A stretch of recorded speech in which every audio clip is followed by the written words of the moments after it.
રામ રામ મિત્રો, સુપ્રભાત। આજે આપણે ગુજરાતીમાં વ્લોગ શૂટ કરશી, કારણ કે જાજા લોકો મને કહે છે ગુજરાતીમાં કરો, કારણ કે એ લોકોને હિન્દી નથી સમજાતી। તો આજે આપણે ગયા હતા મોટર ચાલુ કરવા, પણ આપણે પાવરનું રોટેશન આવ્યું એટલે આ એક અઠવાડિયું રાજપાડી થયો છે। આપણે જઈશું બીજી વાડીએ, જે પંપમાં પાણી ચાલુ છે આટો મારવા। ચાલો મળીએ ત્યાં જઈને। આ મિત્રો 4.5-5 વીઘાના ઘઉંની કટકી છે, એમાં મારા પપ્પાએ પાણી ચાલુ કરી દીધું હતું। પછી આપણે આવી ગયા, તો આપણે વારી છીએ હવે અહીંથી અહીંયા સુધીનું। પછી હું ને મારા મિત્ર ગયા જુનાગઢ પિક્ચર જોવા ધુરંધર।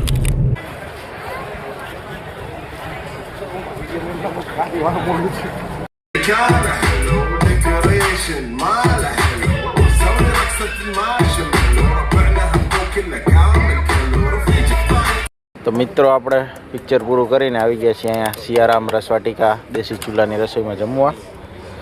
પછી શાક ને બધું આવે છે, થોડું થોડું આવી ગયું છે। બાજરાના જુવારના રોટલા ખાઈ છીએ। તો મળીએ નેક્સ્ટ વિડીયોમાં। લાઈક, કમેન્ટ, શેર, ફોલો જરૂર કરજો। Bye bye.